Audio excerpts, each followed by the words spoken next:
अस्सलाम वालेकुम, मैं हूं मिशी खान और आप देख रहे हैं द मिशी खान शो। बहुत बहुत खुश आमदीद शो में कॉल भी कर सकते हैं आप, हिस्सा भी ले सकते हैं, बातचीत कर सकते हैं। और सबसे बड़ी बात है कि मैं अब आपके साथ हुआ करूंगी जिस तरह मैंने आपसे कल कहा, जुमेरात और जुमे वाले दिन रात को 9:30 बजे से 11 बजे तक आपका मेरा साथ होगा। और साथ साथ इसके जो रिपीट टाइमिंग्स हैं वो भी आपको बता दूं कि कल सुबह 9:30 बजे रिपीट होगा, फिर दोपहर को 1 बजे रिपीट होगा और फिर शाम में 4:30 बजे रिपीट टेलीकास्ट में आप देख सकते हैं। अगर आप कॉल करते हैं तो टीवी की वॉल्यूम बंद कर दें ताकि फिर आप लोग जब रिपीट टेलीकास्ट हो उसमें अपनी कॉल भी सुन सकते हैं, बजाय इसके कि कॉल भी सुन रहे हैं और फिर कॉल कट जाती है और फिर वो एक डिस्टर्बेंस हो जाए। एक कंसिस्टेंसी होती है शो की, वो जो है ख़राब होती है। So I welcome you all. I hope कल का जो शो था, मैं बड़ी नर्वस थी, मैंने कहा माय गॉड 3.5 महीने के बाद मैं दोबारा से जो है शो कर रही हूँ। मुझे ऐसे ही लग रहा था कि मेरा फर्स्ट शो है, लेकिन शुक्र अल्हम्दुलिल्लाह कल आपकी कॉल्स आई और आप लोगों ने बड़ा अच्छा एक वेलकम करने के साथ साथ बड़ा खूबसूरत एक मुझे खुश आमदीद मुझे कहा। सो बहुत शुक्रिया, टीम का शुक्रिया, सबका बहुत बहुत शुक्रिया। सो आज का शो भी इंशाल्लाह एंटरटेनमेंट के साथ साथ कुछ बातचीत भी करेंगे, कोई सोशल इश्यूज़ पे भी बात करेंगे क्योंकि वो बात करना बहुत ज़रूरी है। लेकिन उससे पहले आपको बता दूं कि आज आप कॉल कर सकते हैं 051-410-2251 पे कॉल कर सकते हैं। उसके अलावा आप जो मेरा जो पेज है ऑन फेसबुक द मिशी खान शो, उसको भी ज्वाइन कर लें। पहले होता था केटू सहर मिशी खान के साथ, अब वो नाम चेंज हो गया। थैंक यू हमारे आईटी डिपार्टमेंट का कि उन्होंने उसी को चेंज करके द मिशी खान शो पे आप जा सकते हैं। कोई आपकी फरमाइश है कुकिंग के हवाले से वो भी कर सकते हैं। मेरा अपना इंस्टाग्राम जो है वो है मिशी खान ऑफिशियल और ट्विटर पे है मिशी खान @मिशलिशियस एंड ऑफ कोर्स टिकटॉक होता था, उस पर भी मिशी खान ऑफिशियल है, लेकिन अब ये कि वो थोड़ा सा आपको मुश्किल होती है, लेकिन उस पर भी काफ़ी सारे वीडियोज़ हैं। और यूट्यूब पे भी मेरा जो अपना एक मैं कुकिंग के वीडियोस और सोशल इश्यूज़ पे जो बात करती हूँ वो है Mishi Khan official. So once again आप सबको खुश आमदीद। आज कुकिंग होगी, गपशप होगी, आज बड़ी एक ज़बरदस्त मेहमान आई हुई हैं, वो होंगी। और देखें गपशप और एंटरटेनमेंट और हंसी मजाक, इट्स वेरी वेरी ना, बहुत ज़बरदस्त बात है। ऑब्वियसली इंसान को बड़ा पॉजिटिव लाइफ में होना चाहिए, लेकिन उसके साथ साथ जो माशरे में फैलती हुई बुराइयां हैं, माशरे में फैलते हुए नासूर हैं, उनके बारे में भी ना बात की जाए तो मैं अपने आप को बड़ा रात में बड़े बेचैनी से सोऊंगी कि मुझे एक प्लेटफॉर्म ऐसा मिला जिसमें आप तक आगाही अवेयरनेस पहुंचाने का मौका मिला। और मैं अगर सिर्फ हंसी और मजाक में उस चीज़ को जो है टाइम को वेस्ट कर दूं, वैसे भी जो लाइव नशरियात होती है वो बड़ा ही कीमती टाइम होता है, तो इसलिए आज मैं ज़रूर बात करना चाहूँगी। उसी के हवाले से आज हमारी गेस्ट भी होंगी, वो है मनशियात का बढ़ता हुआ इस्तेमाल पाकिस्तान में, ड्रग्स का बच्चों में, बड़ों में, और सबसे बड़ी बात है नौजवानों में। कहते हैं ना किसी भी मुल्क का जो मुस्तकबिल होता है वो नौजवानों के हाथों में होता है, और अगर उनके हाथों में ड्रग्स आ जाएं या वो रोज़ ड्रग्स का इस्तेमाल करें और माँ बाप जो हैं वो ये सोच रहे हैं कि जी ग्रुप स्टडी के लिए गए हुए हैं या फिर कॉलेज गए हुए हैं या अपने आप का अपनी आप लोग जो इतनी आप मेहनत करके जो पैसे आप उनके ऊपर लगा रहे हैं, क्या वो सही जगह पे जा रहे हैं कि नहीं जा रहे। और प्लीज़ मैं वंस अगेन आप सबसे कहूँगी अपने बच्चों को ज़रूर देखें वो किन से मिल रहे हैं, कौन उनकी कंपनी है। ये नहीं कि जी स्लीप ओवर हो रहा है तो जी आपने रात को भेज दिया स्लीप ओवर के लिए, इसलिए कि जी बच्चे आपको लाइक करें। देखिए बच्चे, माँ बाप जो होते हैं ना वो दोस्त एक हद तक होते हैं, लेकिन वो माँ बाप होते हैं, उनका काम है, उनकी रिस्पॉन्सिबिलिटी है अपने बच्चों को देखना आज के ज़माने में वो किन से मिल रहे हैं, कहाँ उठ बैठ रहे हैं। अभी आप रिसेंट टाइम्स में देख रहे हैं जो ख़बरें आ रही हैं कि ज़रूरी नहीं है कि लोअर स्ट्राटा में ये चीज़ हो रही है, हायर एलीट सोसाइटी में भी ये चीज़ हो रही है। और अभी रिसेंट एक जो दिल दहला देने वाला वाक़या, हम सब जो है उससे ईद से एक दिन पहले चांद रात को, मैं आपको बता नहीं सकती, अभी तक मैं ना रात को सोचती हूँ, मुझे दिमाग में आता है तो मेरा झुरझुरी सी आ जाती है। नूर मुकद्दम एक बहुत ही प्यारी अल्लाह उसको जन्नत में जगह दे, बहुत ही प्यारी लड़की जो कि 27 ईयर ओल्ड, कोई सोच सकता था कि उसके साथ इतना भयानक वाक़या पेश आया। और जो वो दरिंदा सिफ्त इंसान जाहिर जाफ़र जो है वो इस वक्त पुलिस की गिरफ्त में है। और ऑब्वियसली इंशाल्लाह मैं तो कहती हूँ कि ऐसे लोगों को सरेआम ऐसी सज़ा होनी चाहिए ताकि देखने वाले जो हैं वो कभी सोचें भी ना, इस तरह की कोई सोच भी ना सकें इस तरह की कोई चीज़, ऐसा जुर्म करने के लिए। तो आप सोचें कि वो इंसान एक रिहैबिलिटेशन जो सेंटर है वहाँ पे उनको लाइसेंस मिला हुआ था लोगों की काउंसलिंग करने का। अब आप सोच सकते हैं उस आदमी का कितना कैसा दिमाग, और वहाँ पे लोग जो है अपने बच्चों को और लोगों को भेजते हैं कि जी रिहैबिलिटेट हो रहे हैं। ये किन के पास ये लाइसेंसेस हैं, कौन इशू करते हैं, क्या हमें पता है कि ये आया सर्टिफाइड लाइसेंसेस हैं साइकेट्रिस्ट के या क्लिनिकल साइकोलॉजिस्ट के या फिर काउंसलर्स के? तो इस पे इंशाल्लाह बात होगी आज हमारी। इसी के हवाले से बड़ी ज़बरदस्त गेस्ट हैं, कंसल्टेंट क्लिनिकल साइकोलॉजिस्ट हैं डॉक्टर उज़मा मसरूर, और उनसे दिमागी अमराज तो हैं ही हैं, लेकिन जो बढ़ता हुआ ड्रग्स का इस्तेमाल है जो कि स्कूल के बच्चों से लेके कॉलेज, यूनिवर्सिटीज़, घरेलू ख़वातीन, घरेलू मर्द, इधर उधर चलते हुए जो लोग हैं जो कि काम करते हैं, चाहे वो समद बॉन्ड है। मैं आपको बताती हूँ कौन कौन सी ड्रग्स इस वक्त ईजीली अवेलेबल हैं इस वक्त पूरे पाकिस्तान में किसी भी शहर में। एक्सटेसी है, आइस जो कि इस वक्त सबसे बढ़ता हुआ नासूर है, आइस का इस्तेमाल, जो कि कहते हैं कि गरीब आदमी की कोकेन उसको कहा जाता है, जो कि आप इंजेक्ट भी कर सकते हैं, आप स्मोक भी कर सकते हैं और आप स्वॉलो यानी निगल भी सकते हैं गोली की फॉर्म में। उसके बाद आ जाती है मेथ, उसके बाद आ जाती है कोकेन, उसके बाद आ जाती है मैरिजुआना, वीड, LSD, चरस, गांजा, समद बॉन्ड। अब आप देखें कि मैंने कुछ स्टेटिस्टिक्स निकाले थे अभी UN रिपोर्ट के हवाले से, 7.6 मिलियन जो है ना इस वक्त पाकिस्तान में ड्रग जो मनशियात के आदी एडिक्ट्स हैं वो इस वक्त हैं। 78% मेल हैं, 22% फीमेल्स हैं, और 40,000 एडिक्ट्स जो हैं मनशियात के वो हर साल बढ़ रहे हैं। तो आप देखें ज़रा, इसका ज़रा दिमाग में सोचें कि ये मेथ और आइस के जो असरात है ना, जिसको कहते हैं सिम्टम्स, इसके कोई ऐसा सिम्टम्स नहीं होते, लेकिन 12 घंटे तक जो है इसका जो असर है वो रहता है। और इसमें जो चीज़ लड़के लड़कियों बच्चों को मिलती है वो है हार्मोन जिसको कहते हैं डोपामाइन। डोपामाइन उनको मिलता है तो एकदम से उनका चारों तबक रोशन हो जाते हैं, और फिर उसके बाद हेलुसिनेशन होती है, उसके बाद इरिटेबिलिटी होती है, उसके बाद फिर अपने आप को भी नुकसान पहुंचा सकते हैं, और अपने आप से ज़्यादा किसी और को नुकसान पहुंचाने के बहुत सारे खदशात हैं। तो प्लीज़ अपने बच्चों को देखें वो किधर जा रहे हैं, हिटलर बन जाएं बच्चों के साथ। इस टाइम पे ये जो वक्त है जो दुनिया में गुजर रहा है ये बहुत ख़तरनाक है, इसलिए आप लोग अब ऐसे ना सोचेंगे जी बच्चों को आपने पैसे दे दिए हैं तो आपका बड़ा रिस्पॉन्सिबिलिटी होगी है। उनकी तरबियत करें, उनको ये चीज़ें करके अपने दिल को झूठी तसल्ली ना दें कि हाँ जी आप अपने बच्चों के लिए बड़ा ज़बरदस्त काम कर रहे हैं, बिकॉज आप नहीं कर रहे। आप उनके हाथ में खुद ड्रग्स दे रहे हैं पैसों की फॉर्म में कि वो जाके इन मनशियात फरोशों से ख़रीदें, जिनमें स्कूल कॉलेजेस के चौकीदार हैं, जिनमें आपके घर के काम वाले हैं, काम करने वालियां हैं, ये सारे इन्वॉल्व हैं। इट्स अ होल रैकेट, ये बहुत बड़ा एक माफिया है पाकिस्तान में, जिसकी वजह से आप देखते हैं कि लोगों के पास आए दिन इतना पैसा आ जाता है, क्योंकि सबसे ज़्यादा पैसा इसके ड्रग्स की फ़रोख्त में है। देखिए हमारे साथ कॉलर है, उनसे बात करते हैं, फिर इंशाल्लाह कुकिंग भी होगी और इस मौजू पे इंशाल्लाह और बात होगी। हेलो, अस्सलाम वालेकुम। वालेकुम अस्सलाम वरहमतुल्लाहि वबरकातुहू।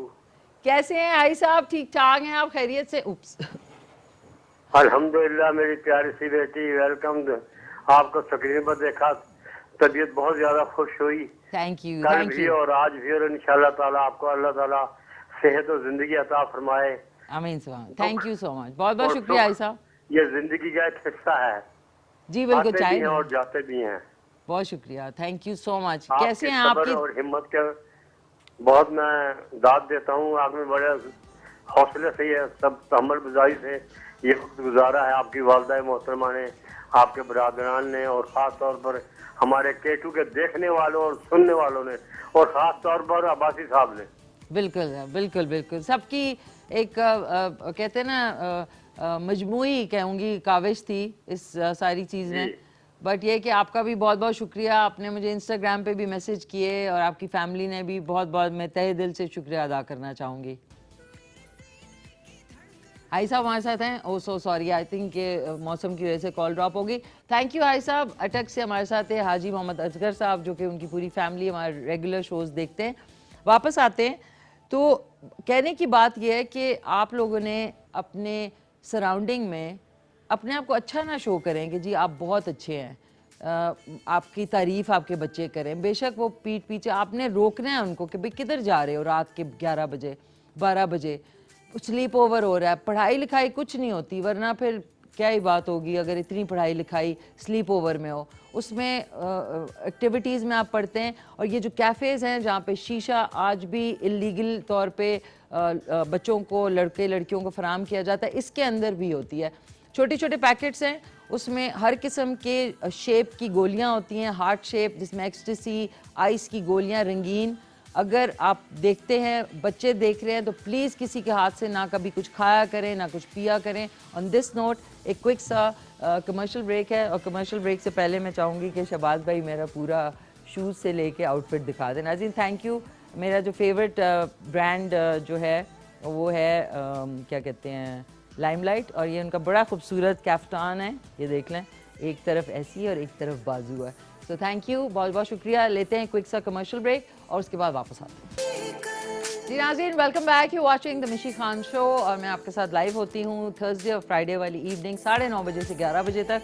आज मैंने, बल्कि नजमा मैम ने मेरे बड़े अच्छे कर्ल्स करके बाल बनाए, लेकिन इस वक्त इतनी बरसात का मौसम जो होता है ना, वो बालों के लिए सबसे ज़्यादा, क्या कहूँगी, सबसे ज़्यादा ख़राब होता है, क्योंकि उसमें थोड़ी देर के बाद फ्रिज आ जाती है। चाहे आप कहीं से कैरेटिन करवा के अगर ब्लो ड्राई भी कराएंगे ना, तो वो आपके, इसलिए मैं कोशिश होती है कि इस मौसम के जो 2 महीने होते हैं इसमें अपने बाल बांध के रखूं। बड़े अच्छे थे, लग रहे थे, लेकिन उसके बाद दोबारा से फ्रीजी हो गए। लोग फ्रीजी को फ्रीजी बोलते हैं ना, फ्रीजी हो गए। So coming back to our topic, आज मनशियात के बढ़ते हुए इस्तेमाल पे इंशाल्लाह बात होगी। आप लोग भी अपने जो कोई एक्सपीरियंसेस हैं या आपका कोई कॉल में आप बात करना चाहते हैं, आप कर सकेंगे। माई गेस्ट आज होंगी क्लिनिकल साइकोलॉजिस्ट हैं डॉक्टर उज़मा मसरूर, और उनसे मनशियात के बाद आपका क्या दिमाग होता है, और अदरवाइज़ जो लोग साइकोलॉजिकल प्रॉब्लम्स में आजकल हैं, कौन कौन से किस टाइप के पेशेंट्स उनके पास आते हैं, we'll all talk about that. लेकिन उससे पहले आज होगी तारा ज़बरदस्ती कुकिंग। नाज़रीन, ज़बरदस्ती कुकिंग में आज क्या बन रहा है, स्पाइसी चिकन दही कढ़ाई आज बन रही है। तो आए चलते हैं, बल्कि इधर से आते हैं। ये देखें, ये मेरा शीशा है, इधर मैं थोड़ा सा चेकआउट कर लूँ, लुकिंग ऑलराइट। इधर से आ जाते हैं इधर, और किचन में आज बनेगा ज़बरदस्त सा खाना जो है वो एक रूटीन नहीं है। खाना बनाना इज़ वेरी थेरेप्यूटिक।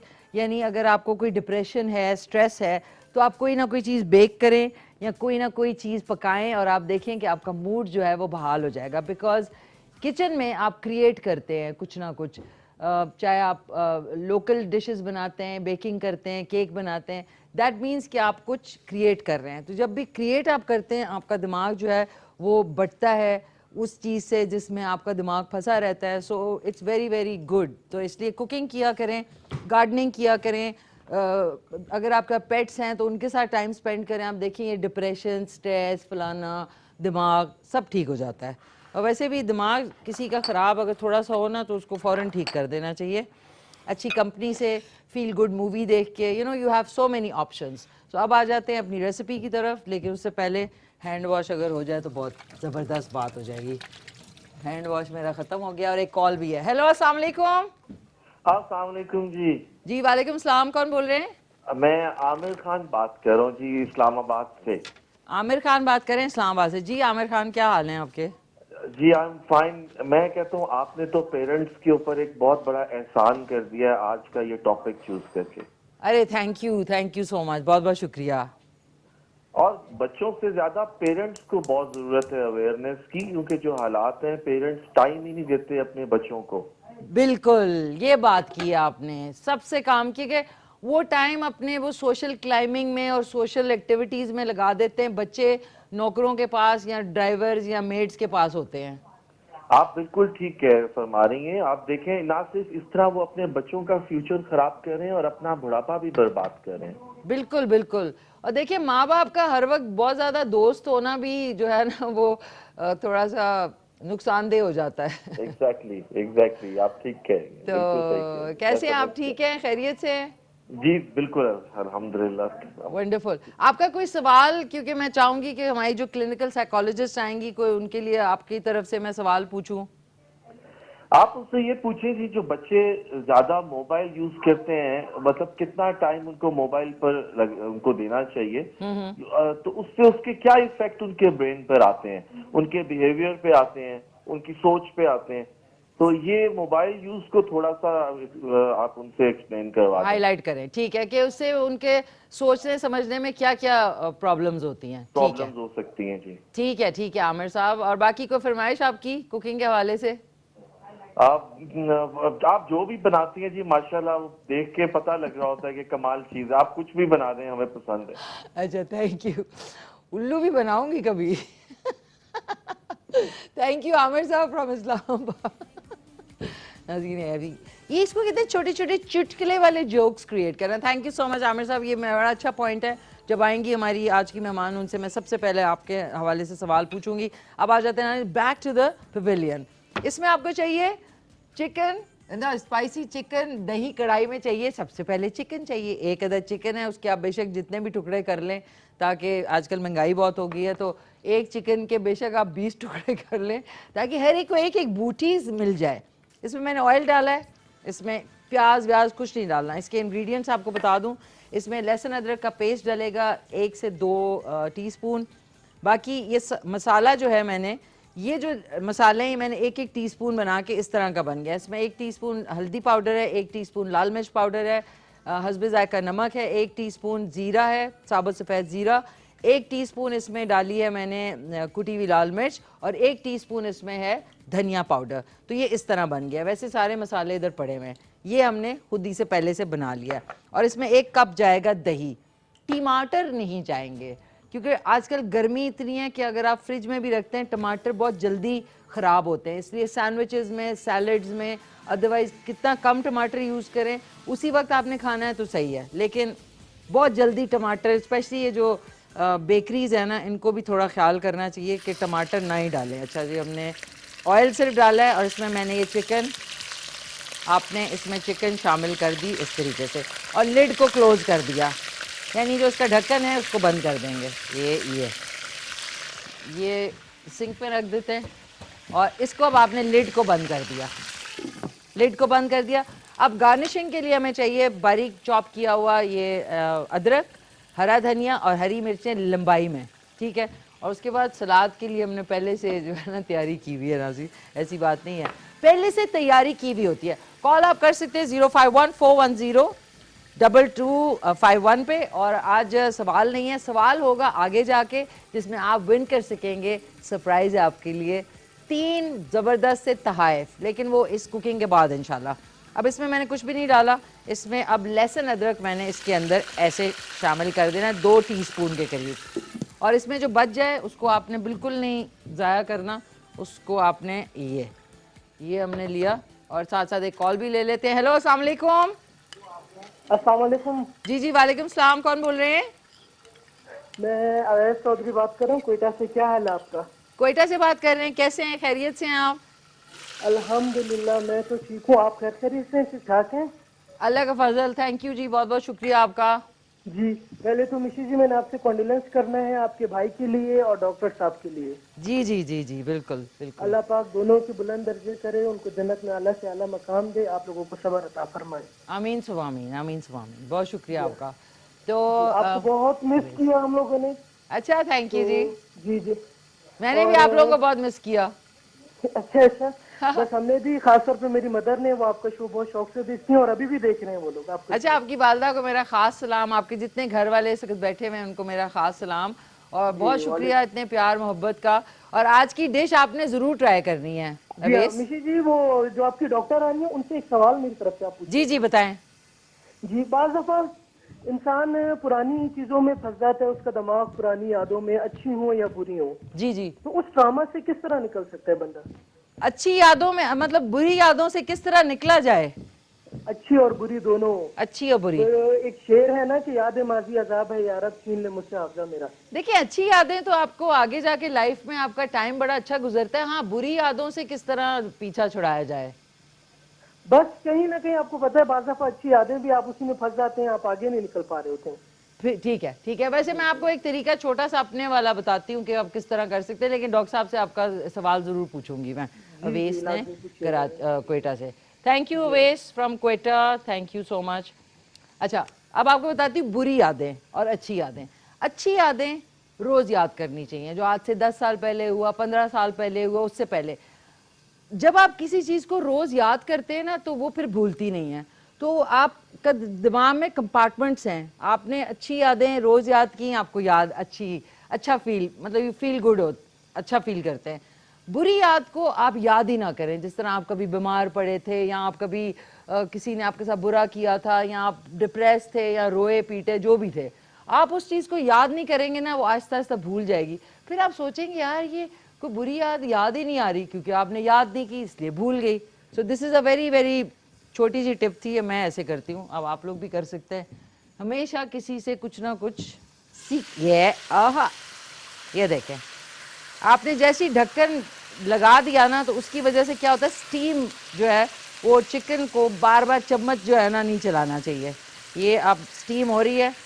अब इसके अंदर इसको दोबारा से मैंने बंद कर दिया। अब हम क्या करेंगे, जो मसाला है, जो मैंने सारे मसाले इसमें दोबारा से बता देती हूँ। 1 टीस्पून लाल मिर्च पाउडर, 1 टीस्पून धनिया पाउडर, 1 टीस्पून हल्दी पाउडर, 1 टीस्पून नमक, और 1 टीस्पून साबुत सफ़ेद ज़ीरा, और 1 टीस्पून कुटी हुई लाल मिर्च। इसको मिक्स कर लिया और इसको हमने दही में इस तरह मिक्स कर लिया। इसको दही में, क्योंकि जब आप ड्राई डालते हैं ना तो सालन बहुत मतलब मसाला जल जाता है। आपने इसको जब दही के अंदर या पानी में थोड़ा सा पेस्ट बना के करते हैं ना तो उससे खिला खिला रहता है। खिला खिला मौसम खिला खिला, जिस तरह मेरा गाना है इसी तरह आपका खाना भी खिला खिला हो जाएगा। अब मैं इसमें ओ शूट माफ कीजिएगा नाज़रीन, सॉरी, जज्बाती हो कि यही होता है। एक हमारे साथ कॉलर है। हेलो, अस्सलाम वालेकुम। हेलो, अस्सलाम वालेकुम। हरी मिर्चें डाल दें। बेटा, क्या हाल है आपके, कौन बोल रही हैं? मैं शनाज बोल रही हूँ इस्लामाबाद से। बेटा कैसी हैं शहनाज जी, खैरियत से हैं? जी, मैं बिल्कुल ठीक ठाक हूँ। आप बेटा 3 महीने के बाद आई हो हैं? जी जी। मुझे पता चल गया था आपके भाई का भी, जी जी। और डॉक्टर गफ्फार का भी। जी जी। बहुत अफसोस हुआ, अल्लाह ताला उनको जन्नत फिरदौस में दोनों को जगह था। पर मैं आमीन सुबह में, आमीन सुबह में। दर्जात बुलंद करे। बहुत बहुत शुक्रिया आपकी ताज़ियत अच्छा, का। मैंने एक चीज की फरमाइश करनी है बेटा। जी जी।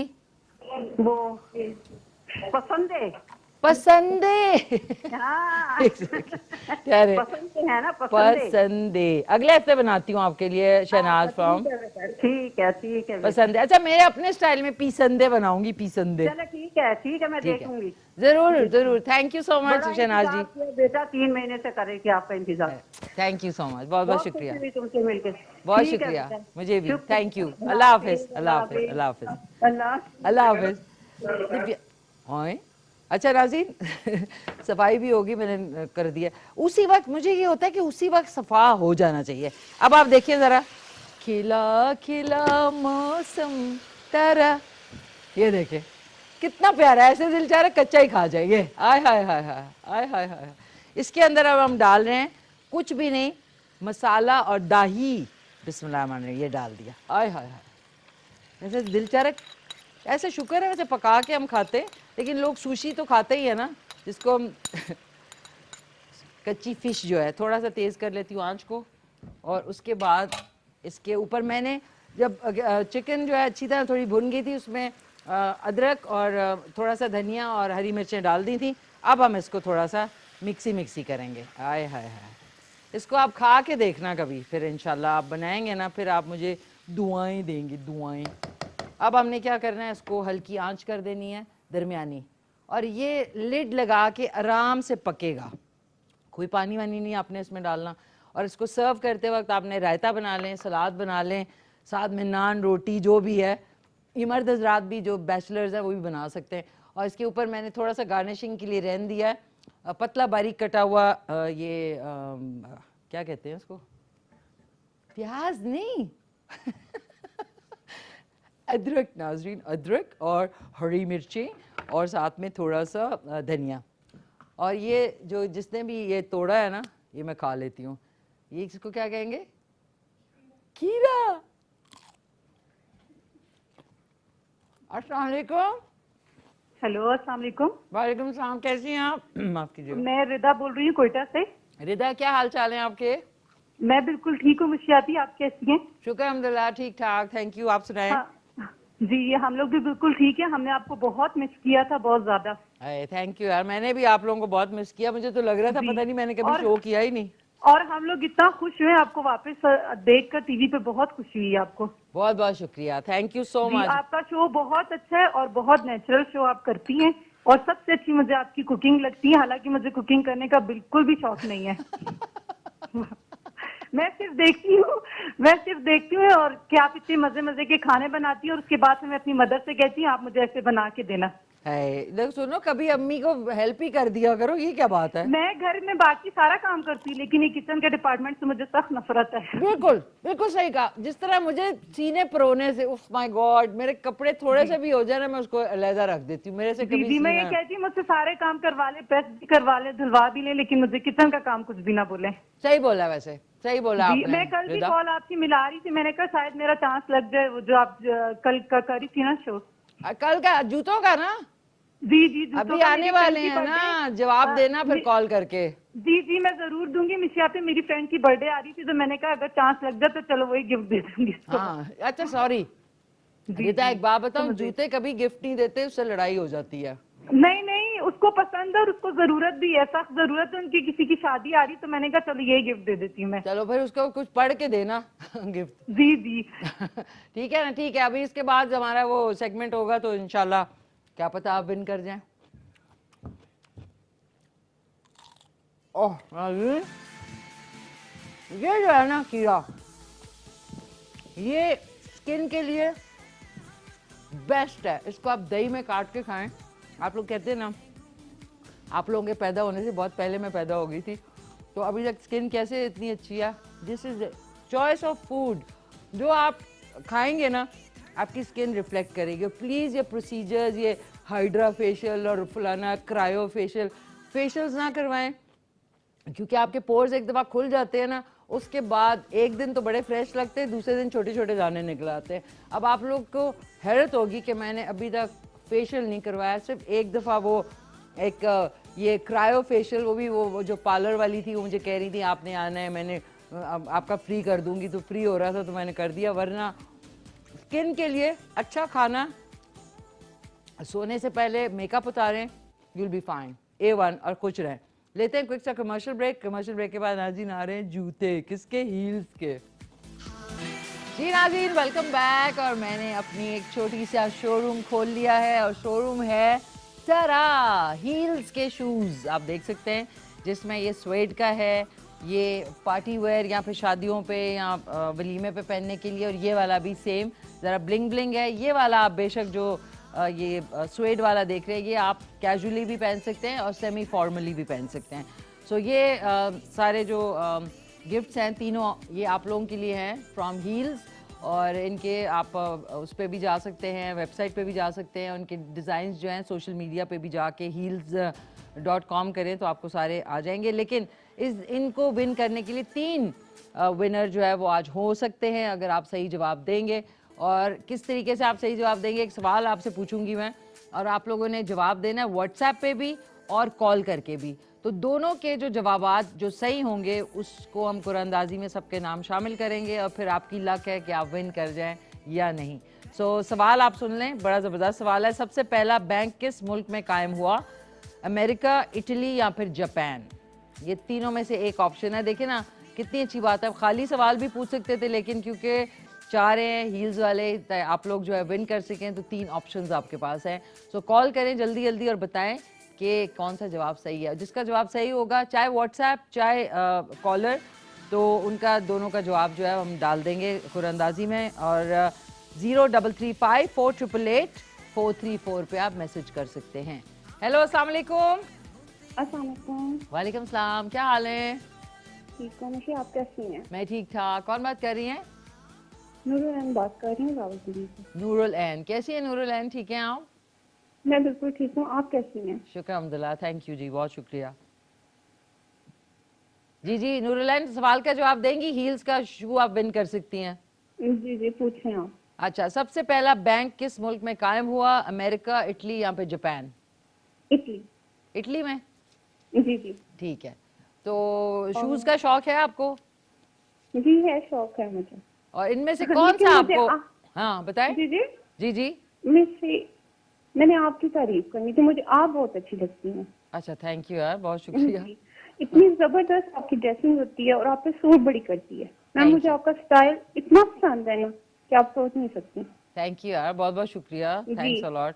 अच्छा, मैं एक आपसे फरमाइश करनी थी। जी बताएं। मैं आपको रेड लिपस्टिक में देखना चाहती हूँ। रेड लिपस्टिक में? चले जी। अगले हफ्ते मैं लगाऊंगी। वैसे मैं डर के मारे नहीं लगाती क्योंकि बहुत वियर्ड, मतलब बहुत ज्यादा वो हो जाती है, हार्ड हो जाती है। चले मैं लगा लूंगी, मैट वाली लगाऊंगी। अगर आप आज ही ब्लैक ड्रेस के साथ रेड लिपस्टिक अगर लगाती ना, आज लगा लूं? चलें ब्रेक में जाते जी। हैं ना, तो फिर मैं रेड लगाती हूँ। वो अलहदा बात है, अजीब लगेगी, लेकिन ये कि चलें आपकी फरमाइश पे लगा लेती हूँ। नाम बता दें पूरा? जी जी। नाम आपका? नूरुल एन। नूरुल एन, ओके नूरुल एन, आपका मैं फरमाइश पूरी कर दूंगी, ठीक है ना? नूरुल एन। और जवाब भी नोट कर लिया, very nice, thank you so much. See that's why मैं अपने बाल बंद कर था, क्योंकि ये बम फट था, क्योंकि अच्छे भले आयरनिंग हो रही थी। मैं और जो हमारी मेकअप में होती हैं नजमा, वो खूब टपक, इतने सिल्की स्ट्रेट हो गए। बाय द टाइम चलती हुई आई हूँ, और जो हबस, अच्छा लोग हब्स को ना, ह्यूमिडिटी को हबस, भाई बहुत ज़्यादा हबस हो रही है, तो हब्स होता है ना, हब्स, HUBS, हब्स। तो सबसे पहला बैंक किस मुल्क में कायम हुआ? अमेरिका, इटली या जापान? जल्दी जल्दी कॉल करें, ये विन कर सकते हैं आप हील्स की तरफ से जूते। और नाजी, मेरे जूते नहीं आपने देखे, कितने खूबसूरत जूते, ये देखिए। रेड लिपस्टिक लगाऊंगी अभी नूरुल एन की फरमाइश पे। और वापस आते हैं आज का जो हमारा नाज़रीन, इस वक्त जो स्टूडियो में खुशबू है ना, it is the mind the blow, मतलब आपका दिमाग उड़ जाएगा। और मेरी टीम जो है इतनी कोई खुश है, क्योंकि अभी हम एक सलाद बनाएंगे, उसके बाद निवाले लेके डुजिंग डुजिंग डुजिंग होगा। और फिर ये तो करीब करीब रहते हैं, फिर मुझे लंबे टूर पे जाना होगा। मुझे रास्ते में कल इतनी नींद आ रही थी, क्योंकि कल मैंने चावल इतने ठूंसे, जाने से पहले तो मैं ऐसे चला रही थी गाड़ी, और मैं कहती बस मैं किसी तरह जाके सो जाऊं। तो आया एक और कॉलर से बात करते हैं। हेलो, अस्सलाम वालेकुम। बात कर रही हूँ हरिपुर से, मुझे बात करनी है मिशी खान से। अच्छा, क्या नाम है आपका? अस्सलाम वालेकुम, मैं निगत बात कर रही हूँ हरिपुर से। हरिपुर से किन से बात करेंगी? मिशी खान से। अच्छा, एक सेकंड होल्ड करें। अस्सलाम वालेकुम, कैसी हैं आप? अस्सलाम वालेकुम।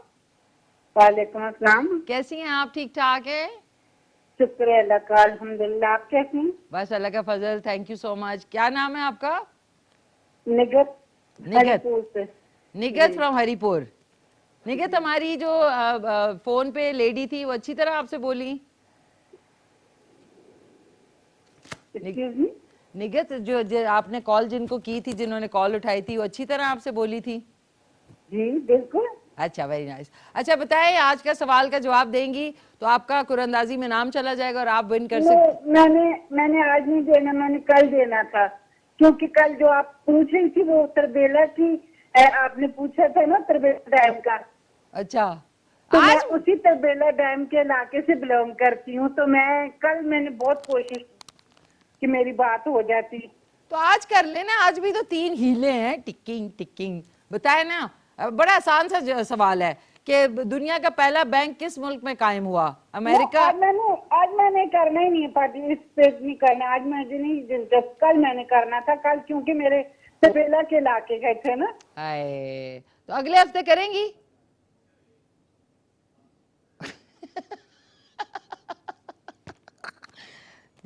जूतों में नहीं शौक, उन्हें ये शौक था कि तरबीलों का हमने सवाल। That's very sweet, thank you so much Nighat ji, बहुत शुक्रिया आपका। जल्दी जल्दी नाज़रीन कॉल करें, वक्त कम है, मुकाबला सख्त है, ड्रग्स के ऊपर बात भी करनी है। हेलो अस्सलाम वालेकुम। वालेकुम, कौन बोल रहे हैं? वालेकुम, मोहम्मद शफीक बार रहा हूँ पेशावर से। जी जी मोहम्मद शफीक साहब, कैसे हैं आप? खैरियत से हैं? शुक्र है, प्रोग्राम बस बहुत अच्छा जा रहा है आपका। बहुत बहुत शुक्रिया, थैंक यू सो मच। तो आपके घर में किसी को जूतों का शौक है, मतलब पहनने का? क्यों नहीं, बस एक महीने बाद, ये मुहर्रम के बाद रिश्तेदारों में शादी है, बीबी ने आज भी कहा कि मेरे लिए कपड़े लो, ये लो। मैंने कहा भी महंगाई है, सबर करो। हाँ तो देखिए ना, फ्री जूते मिलेंगे। बताएं आप, आपकी बीबी जीत सकती है कि सवाल का जवाब आप दें। सबसे पहला बैंक किस मुल्क में कायम हुआ? अमेरिका में। अमेरिका में? गौर से सोच लें, विन करना है तो। चांस दे दे आप। नहीं नहीं, आपको जूता मिल जाएगा, लेकिन ये कि मैं जब ये बोलूं ना, इसका मतलब जवाब दुरुस्त नहीं है। आपको एक मौका दे देती हूँ, बताएं। बस इटली में। इटली में? हाँ।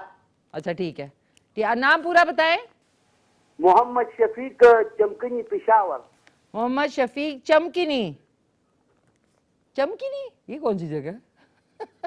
पेशावर, ठीक है मोहम्मद शफीक साहब, अल्लाह करेगा इंशाअल्लाह आप जीतेगा, ताकि आपका बीवी जो है वो पेन की किटिक किटिक करके जाएगा शादी में इंशाअल्लाह। देखिए मैं दुआ कर सकती हूँ, बाकी आगे आपकी लक है कि जीते या ना जीते। अच्छा, एक और हमारे साथ कॉलर, हमसे बात कर लेते हैं। हेलो अस्सलाम वालेकुम।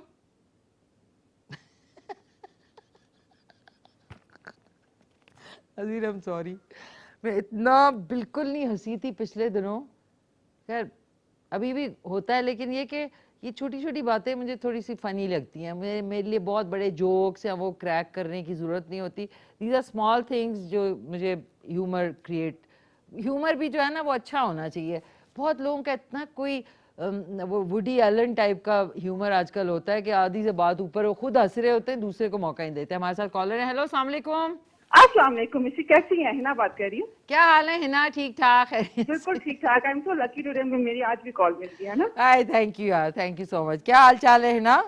बिल्कुल ठीक ठाक। मिसी, आपके क्वेश्चन का जवाब देना है। क्वेश्चन का सवाल? अच्छा, दो। सवाल का जवाब। हाँ बताओ। Actually I am so much excited to see, I was saying to my nephew के बलाज ये वाला हम लेते हैं, हम ये वाला लकड़े में मिले। हाँ बताओ, बताएं। So the answer is Italy. Okay, Italy और हिना। हिना ने इटली। बलाज है मेरा नेफ्यू, आप उससे जरा बात करें प्लीज। कराएं। हेलो अस्सलाम वालेकुम। अस्सलाम वालेकुम, क्या हाल चाल है? ठीक ठाक है? जी ठीक है। मैं ठीक ठाक। क्या नाम है आपका? मोहम्मद बलाल। मोहम्मद बलाल, कैसे हैं मोहम्मद बलाल? आप खैरियत से हैं? ठीक है। ठीक ठाक है, खैरियत से? बेटा ठीक ठाक हो, खैरियत से हो? जी। अच्छा, मेरी तरफ से बहुत बहुत प्यार, और इंशाल्लाह किड स्पेशल करूंगी तो आपको जरूर बुलाऊंगी, ठीक है ना Nazir? Thank you so much. Nazir please जरा कट करें, प्लीज जरा डिश को देखेगा। ये है, आप लोग इतने कोई लेजी लम्प्स हैं। अच्छा नाज़ीर, मैं अपनी डिश तो भूल ही गई। वाह, इट इज द वाह, ये देखें, वाह, बन गई, खत्म, डन, बन गई। और इसको अब मैं निकाल लेती हूँ, और साथ साथ जल्दी जल्दी कॉल करें ताकि हम अपने गेस्ट को भी बुलाएं। बेचारी मेरी गेस्ट जो है क्लिनिकल साइकोलॉजिस्ट हैं, and then we will do some serious talking, because देखें लाइफ में अहम बातें करना बड़ा ज़रूरी है। लोग इससे बिल्कुल कतरा रहे होते हैं, नहीं नहीं जी छोड़ें, मुश्किल बातें ना करें। मुश्किल बातें करनी ज़रूरी होती हैं, वेरी वेरी इंपॉर्टेंट। हेलो अस्सलाम वालेकुम। अस्सलाम वालेकुम। जी जी वालेकुम सलाम, क्या हाल है आपके? अल्लाह का शुक्र है। मैं तलत बोल रही हूँ लाहौर से। मिशी जी जी तलत जी, क्या मिस किया आपको बहुत ज्यादा। थैंक यू जी, बहुत शुक्रिया आपका। भाई का और डॉक्टर साहब का बहुत ही दिली अफसोस हुए। अल्लाह ताला उनको जन्नतुल फिरदौस में आला मकाम दे। आमीन सुमामीन, आमीन सुमामीन। बहुत बहुत शुक्रिया। आप खुश रहें। हाँ जी, और बहुत आप बहुत। कैसी हैं? मैं ठीक ठाक तलत जी, थैंक यू सो मच। आपका बहुत शुक्रिया, और आप लोगों के प्यार मोहब्बत का और तसल्ली देने का बहुत बहुत शुक्रिया। जी जी बिल्कुल जी। अच्छा ये बताइए, आज का जो सवाल है कि दुनिया का सबसे बड़ा पहला बैंक जो है वो किस मुल्क में जो है वो कायम किया, अमेरिका, इटली या फिर जापान? इटली है, इटली। इटली है आपके ख्याल में? जी जी जी आपको जी। कैसे लगे ये जो डिजाइन हैं हील्स के? हाँ बहुत प्यारी है। साइज वैसे तो मेरा छोटा है साइज, लेकिन चेंज भी हो सकता है। मिशी इधर लाहौर में हील्स की शॉप से मेरे ख्याल में हाँ हाँ बिल्कुल हो सकता है, अगर उनकी हाँ बिल्कुल हो सकता है, आप फिक्र नहीं करें। अल्लाह करे निकल आए हमारा इनाम इंशाल्लाह। तो मैं करती रही हूँ, और बाद में भी प्रोग्राम में भी। हाँ जी जी इंशाल्लाह इंशाल्लाह जरूर हो जाएगा। आप मेरी पहले भी बात हो चुकी है। अच्छा पहले हो प्रोग्राम चुकी में। है, जबरदस्त हाँ, जी। थैंक यू तलत जी, बहुत बहुत आपका शुक्रिया एंड अपना ख्याल रखिए, मेरी दुआ है आज आप जीत जाए। Thank you so much, thank you, Allah हाफिज, अल्लाह हाफिज।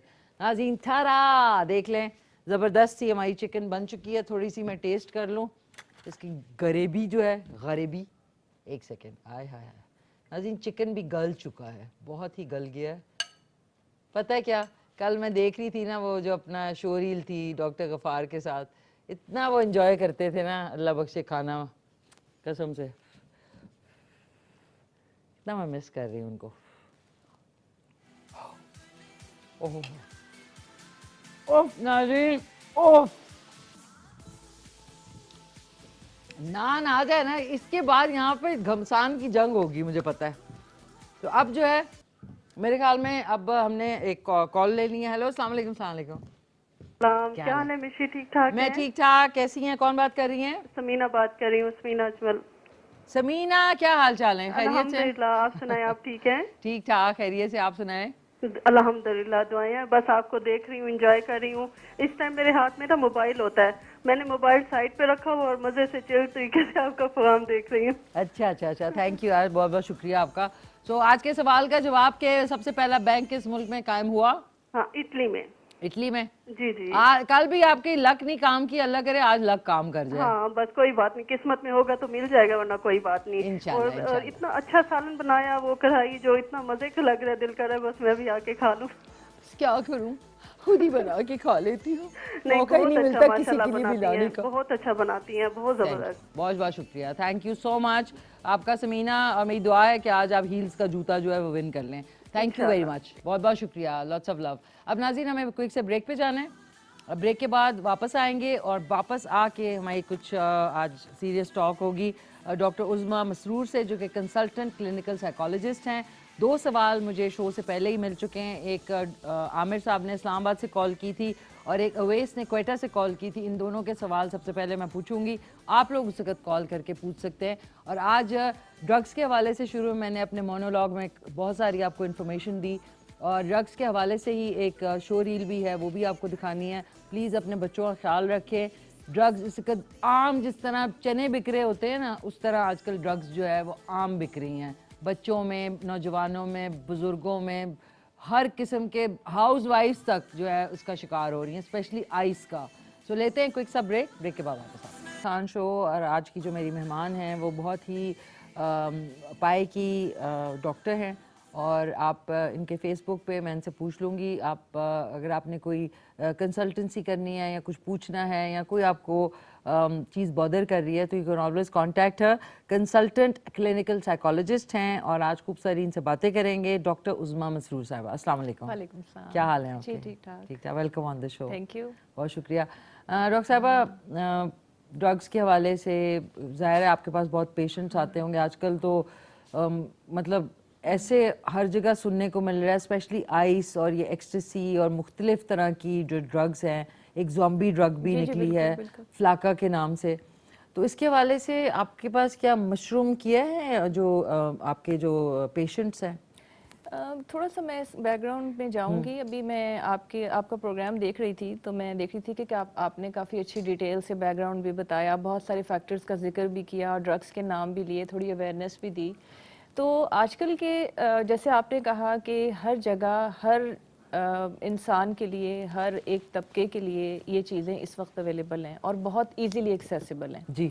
और ये बात बहुत अलार्मिंग है, बहुत ख़तरनाक बात है, क्योंकि और ये जैसे आप कही थी ना कि चने बिकते हैं, चने तो फिर भी सामने बिकते हैं कि चलें कोई ठीक है फ्रीक्वेंसी वही होगी, लेकिन ये ऐसी चीज़ें हैं जो बहुत मुश्किल से किसी के नॉलेज में आएंगी कि ऐसी कोई चीज़ चल भी रही है। और जब हम पेरेंट्स के मतलब इसमें दो हवाले हो सकते हैं जिससे बात हो सकती है। एक हवाला तो ये हो सकता है कि क्या फैक्टर्स होंगे कि बच्चे या बड़े इस तरह की आदत में पड़ जाते होंगे या इन चीज़ों के आदी हो जाते होंगे। एक तो हवाला ये है, उस पर हम देख लेंगे। लेकिन दूसरा हवाला ये है कि अब अगर ऐसा हो जाता है तो अब कैसे अंदाज़ा लगाया जाए, क्योंकि ये ऐसी चीज़ें नहीं हैं जो एकदम से सामने आएँ, ये उस वक्त सामने आती हैं जब बहुत देर हो चुकी हुई होती है। चाहे वो पेरेंट्स हैं, चाहे कोई एडल्ट ले रहा है और घर वाले मेंबर्स जो हैं उनको पता लगने में भी बहुत देर हो चुकी होती है और उस वक्त तक नुकसान काफ़ी ज़्यादा हो गया होता है। फिर इसके मतलब तीसरा फैक्टर भी अगर आप ऐड करें तो वो ये कि देखें जो रिहैबिलिटेशन सेंटर्स हैं, जो अब आजकल चूंकि इसी चीज़ को जहन में रखते हुए कि ये आजकल इतनी कॉमन हो गई है ये चीज़, बहुत सारे रिहैबिलिटेशन सेंटर्स हैं और बहुत अच्छी सर्विसेज भी प्रोवाइड कर रहे हैं, ऐसी बात नहीं है। लेकिन ये कि बहुत सारी ऐसी चीज़ें हैं जिनको यहाँ पे डिस्कस करना ज़रूरी है लोगों की अवेयरनेस के लिए कि आपने अगर सेंटर का इंतखाब करना है तो आप क्या चीज़ देख लें कि जाहिर सी बात है कि अब ये इलाज के तौर पर पहला जो स्टेप लिया जाता है वो यही कि ऐसे लोगों को रिहैबिलिटेशन सेंटर में डाला जाता है, क्योंकि ये पूरा सिस्टम है, ये पूरा एक मैकेनिज्म है कि इसमें से बाहर निकालना सिर्फ ये नहीं होता कि आप किसी को मना कर देंगे या आप ड्रग को रोक लेंगे तो ये काम खत्म हो जाएगा। उसके लिए तो एक पूरा सिस्टम है और बड़ा एक्सटेंसिव सिस्टम है जिसको आपने लेके चलना है। तो ओवरऑल तो यही है कि लोग इसमें हर एज के लोग और हर कहते हैं ना कि फील्ड से ताल्लुक रखने वाले लोग जो हैं वो इसका शिकार। तो आई वाज सरप्राइज कि हाउस वाइफ्स भी आजकल जो है वो कांटेक्ट करती हैं ड्रग डीलर्स को। देखिए इसमें ना मतलब आपके सवाल पूछने से पहले ही मैं दो फैक्टर्स बता देती हूँ कि दो फैक्टर्स कौन से ज़्यादा इम्पोर्टेंट होते हैं। पहला फैक्टर जो होता है वो हमारा माहौल होता है या हमारी एनवायरनमेंट होती है, हमारा इर्द गिर्द होता है। यानी एक ये फैक्टर है जिस पे हम थोड़ा सा डिटेल से डिस्कस कर लेंगे। सही। दूसरा फैक्टर ये होता है कि स्ट्रेस ले लें या किसी इंसान की अपनी पर्सनालिटी जो कि स्ट्रेस से कोप अप करने के लिए वो मुश्किल में जा रही होती है या उसको यानी कि कोपिंग मैकेनिज्म के तौर पे ना ये समझा जाता है कि बच्चे या बड़े ड्रग्स में चले जाएंगे। तो ये दोनों फैक्टर्स इंपॉर्टेंट होते हैं। ठीक है, आपकी एनवायरनमेंट कैसी है, आपका माहौल कैसा है, आपकी तरबियत कैसी की गई है या आपको कैसे बताया गया है कि ये क्या चीज़ है, कितनी अवेयरनेस है जो आपको इससे रिलेटेड दी गई है और कितना आपको इसके कॉन्सिक्वेंसेस से आगाह किया गया है और कितना कनेक्शन है फैमिलीज़ के अंदर सोशल सपोर्ट का या फैमिली सपोर्ट का या मेंबर्स का आपस में कितना गहरा ताल्लुक है कि अगर इस तरह की कोई चीज़ आने वाली है या आ रही है तो उसको कितने लोग देख सकते हैं। तो पहली चीज़ तो ये कि इंसान इस तरह की चीज़ में इंडल्ज कैसे होते हैं। तो यही है कि बहुत सारे फैक्टर्स हैं, साइको सोशल फैक्टर्स भी हैं। कंपनी जैसे बच्चों की होती है या बड़ों की होती है, ज़्यादातर चीज़ें तो ये होती हैं कि अगर एक को किसी ने बता दिया या उसका इस्तेमाल कर लिया या उसमें उसकी थोड़ी सी आदत हो गई और उससे फिर आपको पता है उसके इफ़ेक्ट्स क्या होते हैं। उसके इफ़ेक्ट्स ये होते हैं कि एक इमीडिएट किस्म का, सडन किस्म का जो है वो रिलीफ, मेंटल रिलीफ जो है उस वक्त मिल जाता है, जिसको नाज़रीन रिलीफ को जो एक टर्मिनोलॉजी है उसको कहते हैं हाई होना। बिल्कुल हाई होना, सही बात है, क्योंकि उसमें इंसान का माइंड इतना लाइट हो जाता है कि उसको फिर वो जो स्ट्रेसेस हैं वो मैटर नहीं कर रही होती, क्योंकि इंसान की जो मेंटल कैपेसिटी है सोचने की, समझने की, प्रॉब्लम को लेने की और फिर उसको सॉल्व करने की, वो वहाँ पे आपको पता है सबुटाज हो जाती है। फिर जाहिर सी बात है वो प्रोसेस आगे जाता ही नहीं है। तो ये इस तरह के सब्सटेंसेस होते हैं कि ये आपके ब्रेन के ऊपर डायरेक्ट इफेक्ट करते हैं, हार्मोन्स पे इफेक्ट करते हैं। तो वो पूरा का पूरा आपका जो पर्सनालिटी का कहना चाहिए ना एक सिस्टम ही चेंज कर देते हैं। बिल्कुल। तो वो परसेप्शन भी जो हम समझते हैं, लोग कहते हैं ना कि जी परेशानी में, स्ट्रेस में ले ली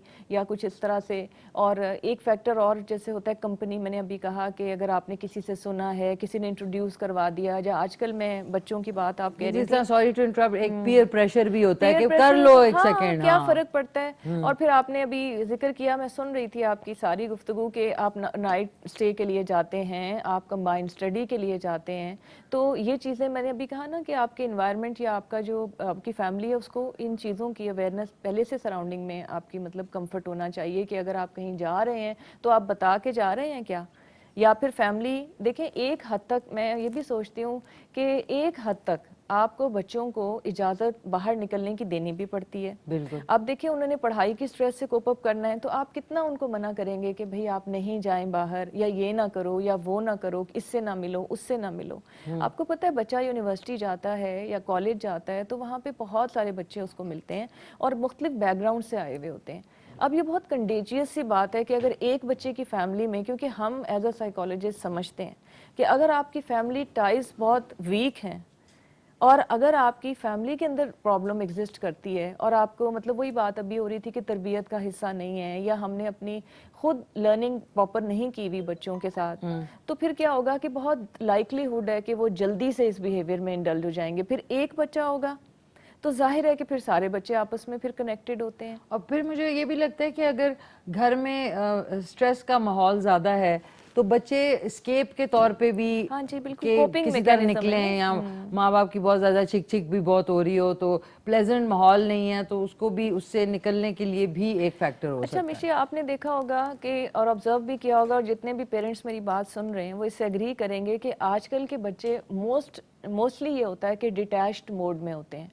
मतलब आपसे इतने वैसे भी वो कनेक्टेड नहीं होते। क्या वजह है इसकी? हाँ, इसकी एक तो वजह ये है कि आजकल मैं ये समझती हूँ कि जो पढ़ाई का सिस्टम है, चाहे वो कहीं पर भी है, चाहे वो कॉलेज में है, चाहे वो यूनिवर्सिटी में है, वो इतना बर्डनाइज्ड किस्म का सिस्टम है कि एक तो उनको अपना मतलब वही प्रेशर ख़त्म नहीं होता, पहली बात तो ये।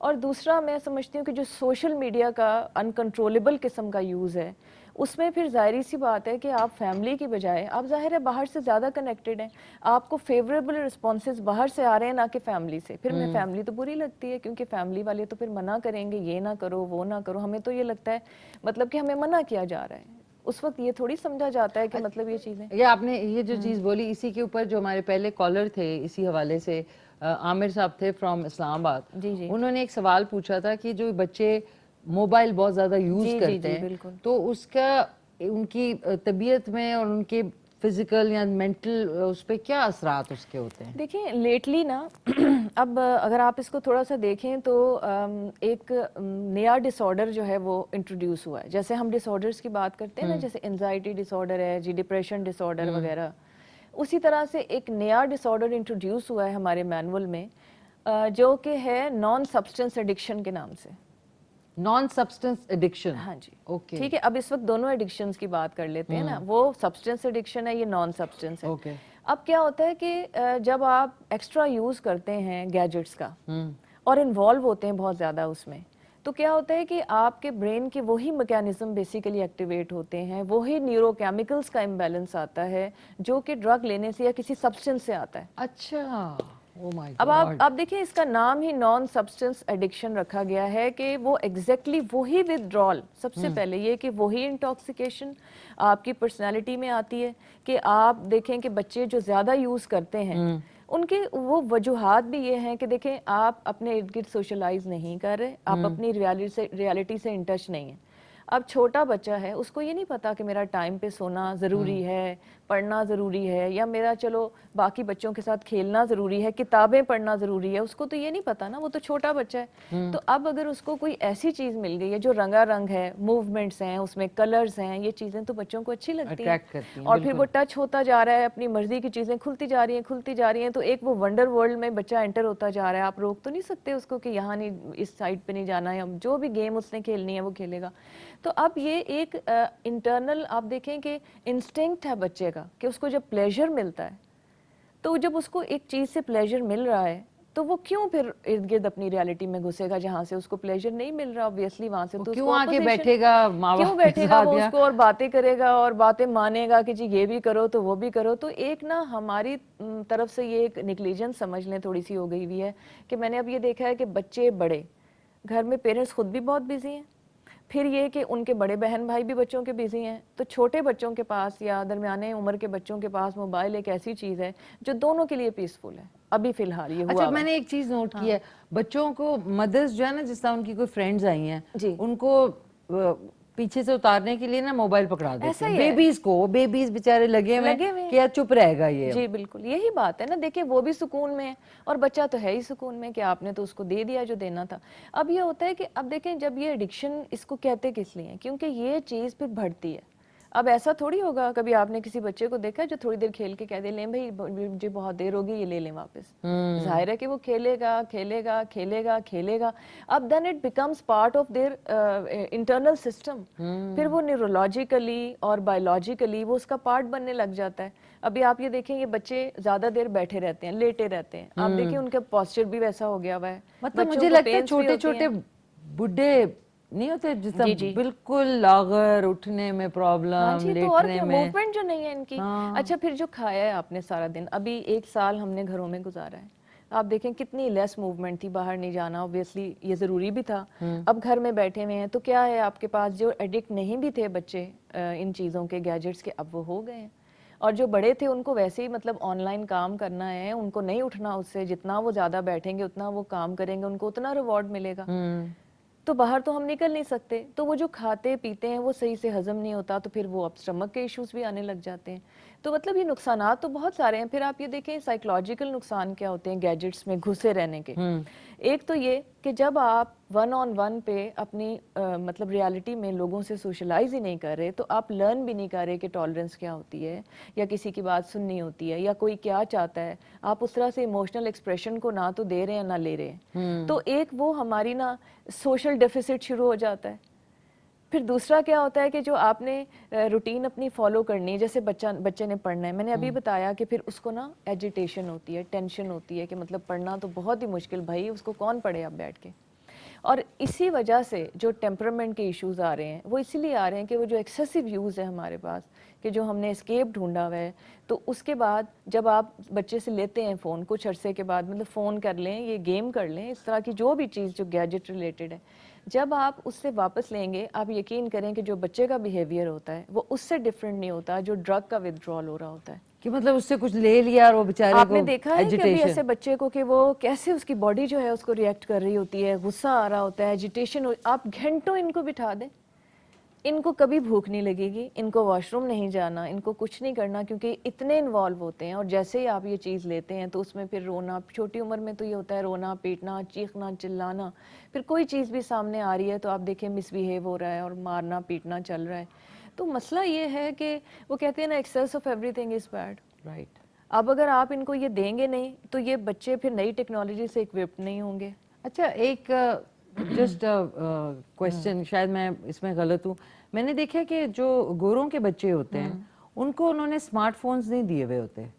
नाज़रीन, आपके लिए बड़ी हैरत की बात होगी कि हमारा थर्ड वर्ल्ड कंट्री, अभी इतनी ज़्यादा हमारे तरक्की याफ्ता नहीं, जितने तरक्की याफ्ता मुल्क हैं जिनमें जर्मनी, अमेरिका, मैंने नहीं देखा कि उनके बच्चे, जो बच्चे हों, बड़े बेशक हों, कि उनके जो बच्चे हैं लाइक 15 और 14, 13, कि उनके माँ बाप ने उनको ये स्मार्टफोन्स लेके, अंटिल बहुत रिच अगर हैं तो। बिल्कुल। और आप ये देखें कि उनके हाथ में जो मोबाइल होते हैं या कुछ ऐसे गैजेट्स होते हैं जिसमें वो बुक्स पढ़ रहे होते हैं, अमूमन आप देखें तो वो बुक्स पढ़ रहे होते हैं, या अपने को आर्टिकल रिसर्च कर रहे होते हैं, या किसी चीज़ को वो एक्सप्लोर कर रहे होते हैं। ये भी है कि उनके इंटरेस्ट जो हैं वो टोटली डिफरेंट है। अब हमारे इंटरेस्ट जो है वो इनकॉम्पिटेंट किस्म के हमने बना लिए हैं कि हमने, चूंकि वो नई नई चीज़ मिलती है ना जब किसी को, कि मतलब हर बच्चा आउटर वर्ल्ड से कनेक्टेड है, हर एक बच्चे से। अब जो सोशल मीडिया के आप देखें इफेक्ट्स आते हैं वो ये आते हैं कि मैंने अभी ये कहा कि छोटे बच्चों के लिए तो हम कहते हैं ना रियलिटी चेक नहीं होता, अब यही हमारे लिए भी है। हम ये चाहते हैं कि हम बहुत अच्छी अच्छी पिक्चर्स लगा दें या इवेंट्स का उसमें कर दें और सब उसको लाइक करें, उस पर अच्छे अच्छे कमेंट्स दें। और सबसे मुझे ये बड़ा वो लगता है कि इमोशंस का जो यूज़ इतना वो जो हो गया ना, फ्रीक्वेंट हो गया है, वो जो हम स्माइलीज भेज देते हैं, हार्ट भेज देते हैं, सब कुछ कर देते हैं।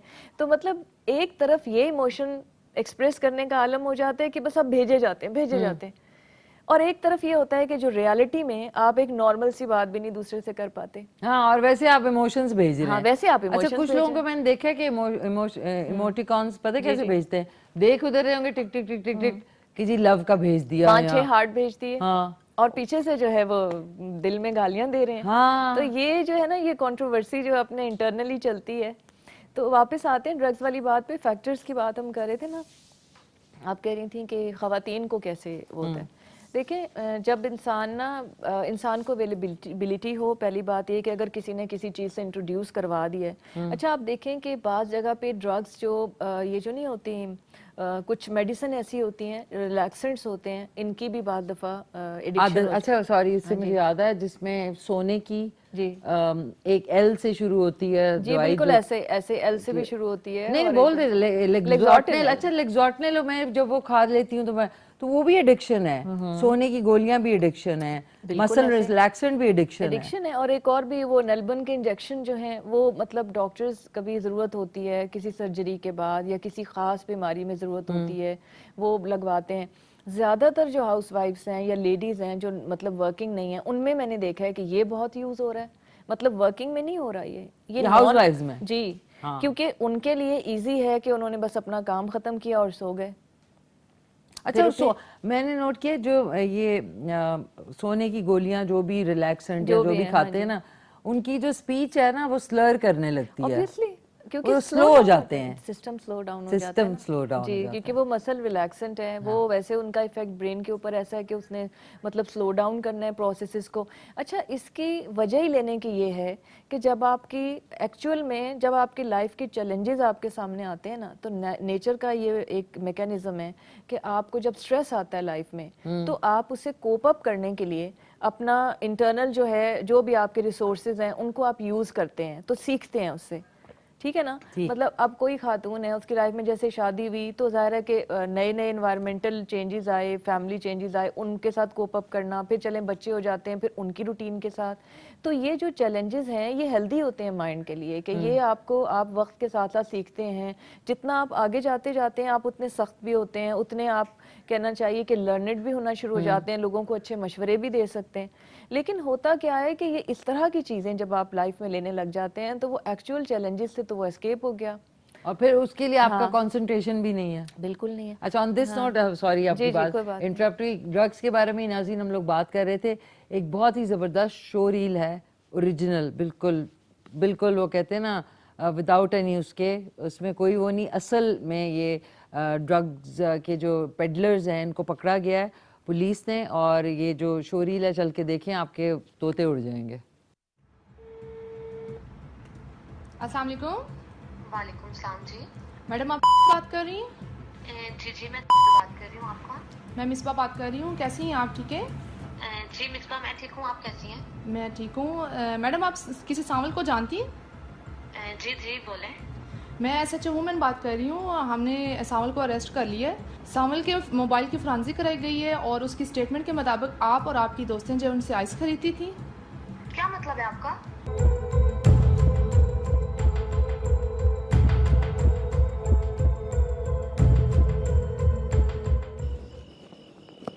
हाँ सांवल, क्या हाल है? ठीक है, स्टाफ है आपके पास? जी जी कितने पैसे आप जी भैया।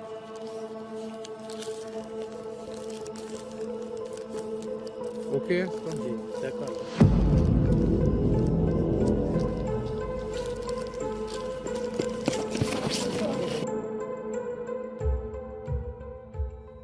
जी मेरा नाम सावल है, मैं G62 में रहता हूँ। मैं टैक्सी चलाता हूँ। टैक्सी के आड़ में जो है ना मैं ड्रग्स का काम करता हूँ। मैं यूनिवर्सिटी में स्टूडेंट को देता हूँ, जाके यूनिवर्सिटी में जाके जो है ना सप्लाई देता हूँ। तो रात में बिजनेसमैन लोग लेते हैं मेरे से, F10 F11 स्टूडेंट लोग भी हैं और ख़वातीन हज़रात भी हैं जिनको मैं घर जाके सप्लाई देता हूँ। James, how are you? I'm good. Where is stuff? Okay. Count this cut.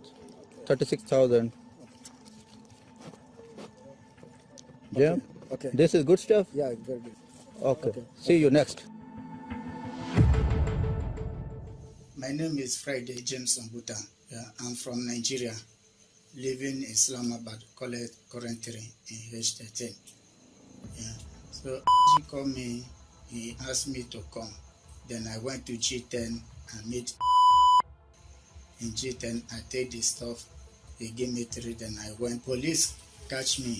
मेरा नाम वाजिद हुसैन है। आज मैं एक गाहक को देने के लिए आया 2 ग्राम, वो मेरे को पुलिस ने पकड़ लिया। घरेलू ख़वातीन है कुछ मर्द हैं जो मेरे क्लाइंट हैं रेगुलर, उनके रेफरेंस पे फिर आगे अगर कोई नया क्लाइंट आ जाए तो मैं उन्हें समझ दे दूँ।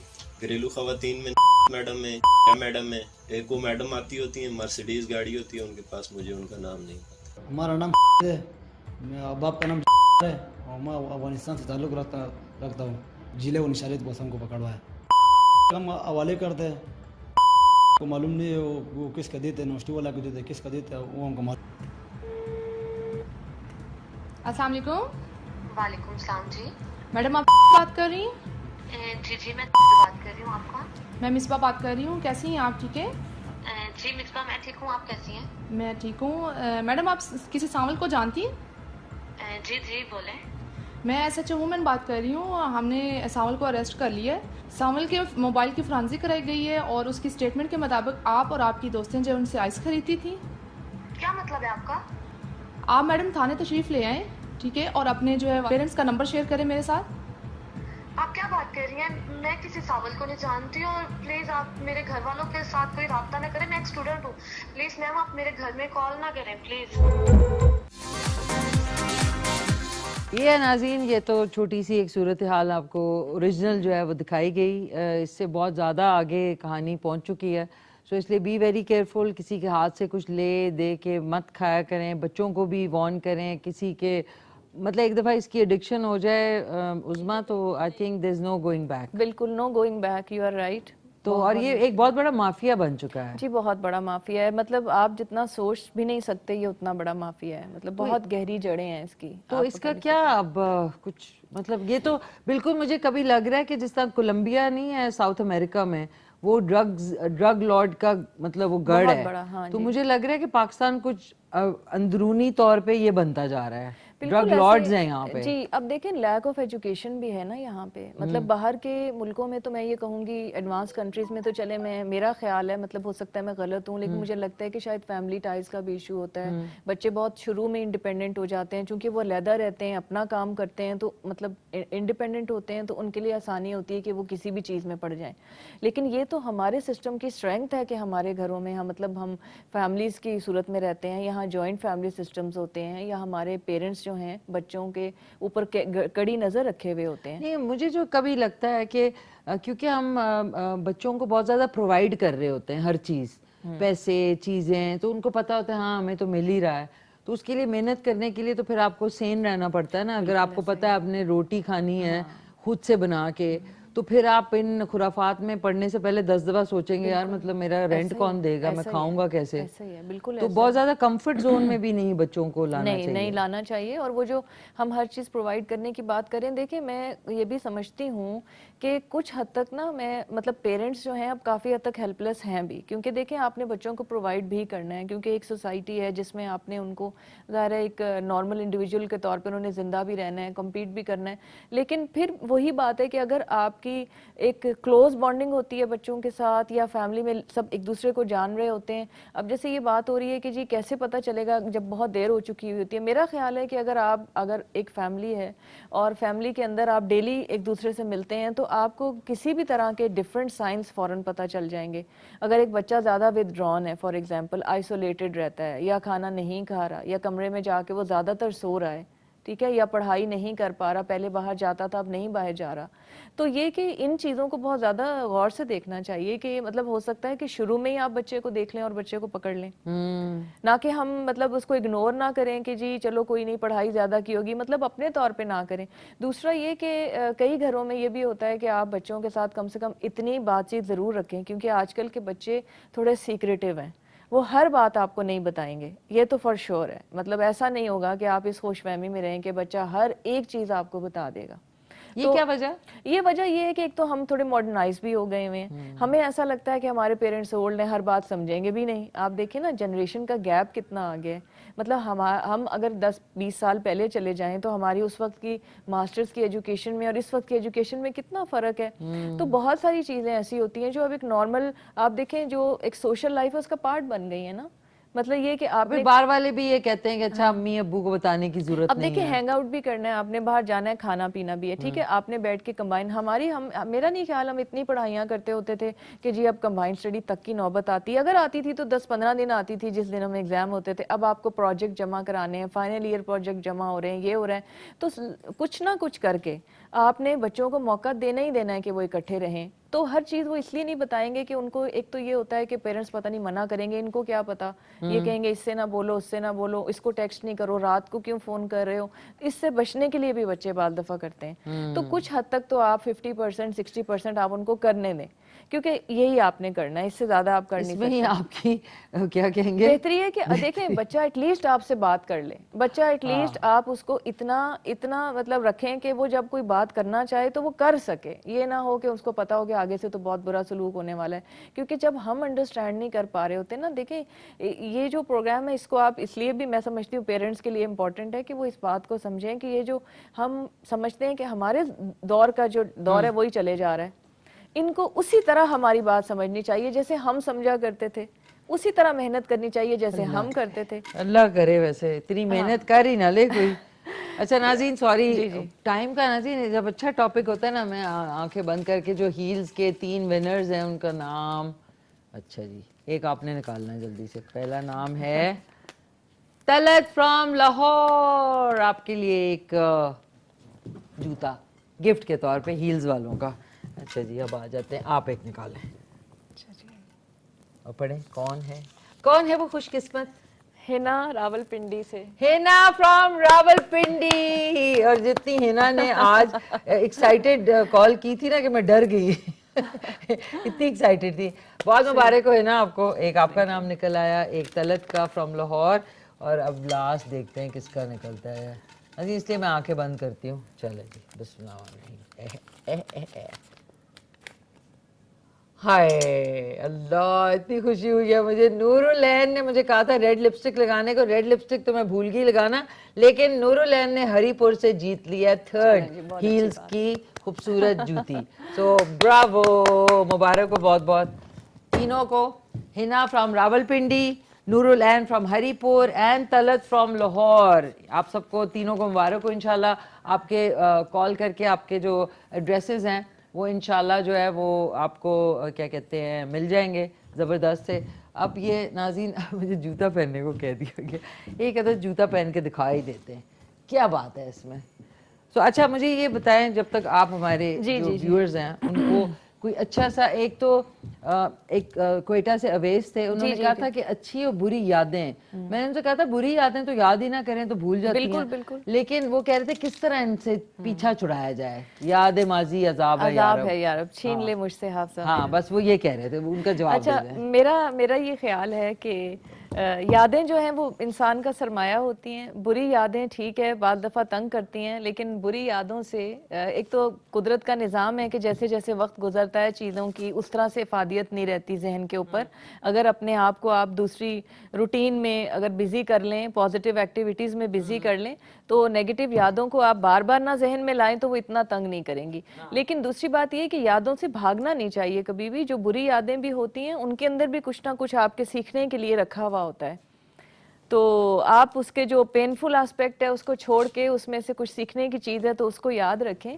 और मुश्किल होता है यादों से जान छुड़ाना, लेकिन कहते तो यही है कि वक्त के गुजरने के साथ साथ चीज़ें बेहतर होती जाती हैं। अच्छी चीज़ों की तरफ तवज्जो दें, अच्छे लोगों से मिलें और अपने आप को बिजी करें पॉजिटिव एक्टिविटीज़ में। तो प्लीज नाज़रीन बिजी किया करें, जो फालतू बैठ के आप लोग टाइम फिश करते रहते हैं ना, ये भी बड़ा मुसीबत है। You know, use your energies properly. अच्छा आप फेसबुक पे अगर आपसे कोई कांटेक्ट करना चाहे, थेरेपी, नाज़रीन थेरेपी के तो नाम सुन के मेरा डर के मारे बुरा हाल हो जाता है। थेरेपी वर्क्स फल्ला, ऐसी जगहों पे प्लीज अच्छी मुस्तनद जगहों पे जाया करें अगर कभी जाना खुदा ना खास्ता पड़ जाए। फेसबुक का आईडी आपका? जी मेरा अपने नाम से रजिस्टर है, psychological rehabilitation and training services जो है उसकी मैं डायरेक्टर भी हूँ, सीईओ भी हूँ। डॉक्टर उज़मा मसरूर। जी तो सर्च करेंगे तो रिहैबिलिटेशन सर्विसेज बाय डॉक्टर उज़मा आपको आराम से मिल जाएगा।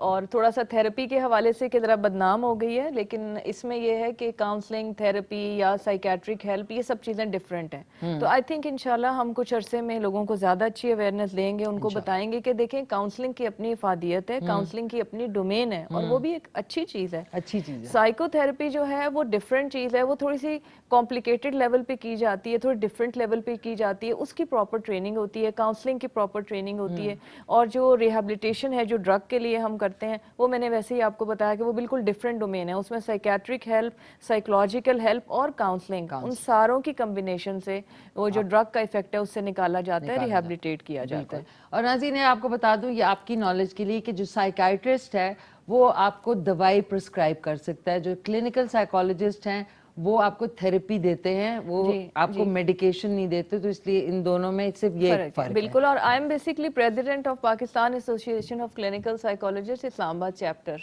ओके, जबरदस्त नाज़रीन, आज आपको हमने, बल्कि इसके ऊपर एक और शो करना बनता है नाज़रीन। ये हैं हील्स के वो जूते जो मुझे पसंद आए, ये देखें, ये देखें, ये कितने ज़बरदस्त हैं, ये देख लें, दीज आर द शूज़। और इसको थोड़ा सा ऐसे करके, नहीं ऐसे ना ही करें तो टखनों से ऊंची शलवार नहीं होनी चाहिए नाज़रीन, सिर्फ आदमियों की होनी चाहिए। प्लीज़ आप लोग अपने फैशन सेंस को ज़रा बेहतर करें, क्योंकि बहुत ही कोई नंगा पुंगा फैशन होता जा रहा है, जिसकी वजह से काफ़ी हालात ख़राब हो रहे हैं पाकिस्तान के, तो इसलिए वो फैशन करें जिसमें you look nice. So once again बहुत बहुत शुक्रिया आप सबका, नाज़रीन का, टीम का, डॉक्टर उज़मा आपका। एंड नाज़रीन कल सुबह 9:30 बजे रिपीट होगा, फिर उसके बाद दोपहर को 1 बजे होगा, शाम को 4:30 बजे होगा। पीछा नहीं छोड़ूंगी कल के दिन आपका, तो इसलिए देख लीजिएगा। एंड वंस अगेन बहुत बहुत शुक्रिया। आई होप आज का शो हमारा आपके लिए कुछ इफादियत मैं चाहूँगी। डॉक्टर उज़मा दोबारा से इंशाल्लाह हम आए, ये इस पे प्रोग्राम करते रहेंगे, सो दैट आपकी अवेयरनेस और चीज़ें जो हैं, इंफॉर्मेशन जो है वो बढ़ती रहे।